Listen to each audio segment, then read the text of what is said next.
I was poor. I want that on record. I don't want anyone thinking I was some little rich kid. I wasn't. I know some of the other kids were, but I wasn't.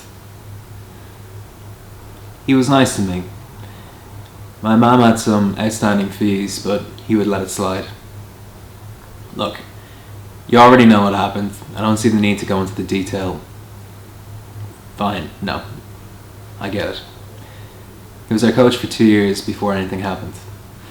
Parents liked him, especially after he barred Tommy's dad from the sideline for yelling at us during games.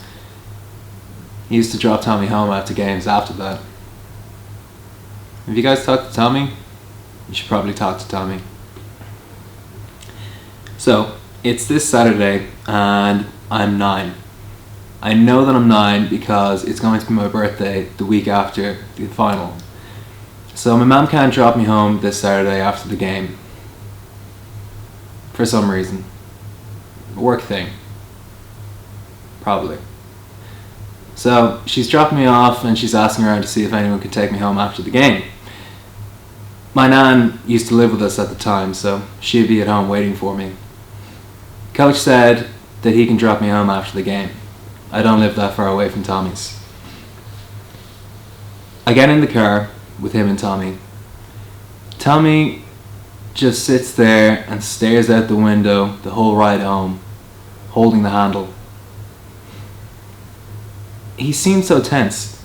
I remember thinking, Tommy must hate going home. Like I said, Tommy's dad was the kind of guy who'd be yelling at kids at a football match. So we get to Tommy's house and he just sprints out the door. Well, sprint is a bit of a strong word. Tommy was a fat kid. We used to call him Tommy Tits. Is that helpful? So it's just me and him in the car and he starts talking to me. Telling me how great I'm doing, how he can see the drive in me. That was everything I wanted to hear. When I was a kid, I used to love football. I mean, I fucking loved it. He tells me the one thing I need to work on is my stretching.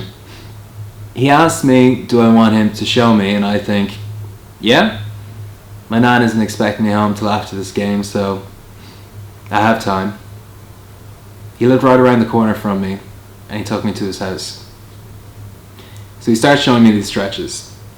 At first he demonstrates and I just copy him. Then he says he wants to watch my form. I'm bent over, stretching my hamstrings, and he touches my legs, showing me what I'm stretching. He's squatting in front of me now, looking into my eyes, hand on my leg.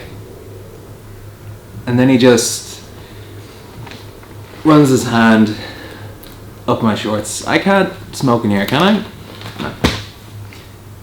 So he has my fucking balls in his hand and he is stroking my 9-year-old dick with his thumb. I was 9 years old. His thumb was bigger than my dick. I was terrified. It hurt to hold the stretch, but I was too scared to move. And then he says to me, you have to look after yourself. If you want to be the best, you're going to have to work hard. And I just nodded. He gave my balls a little squeeze and let me up. He walked me around the corner to my house. He never asked me to stay silent. That's one thing that bothered me when I got older. How the fuck do you know I wouldn't say anything? Arrogant bastard. But I didn't. Didn't say anything.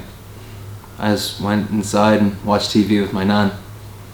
When my mum got home, I told her I didn't want to play football anymore. She knew something was up, but she didn't press too hard. Like I said, we had outstanding fees and she worked some Saturdays, so it was easier for her. I never went back. I loved football when I was a kid, man. But no.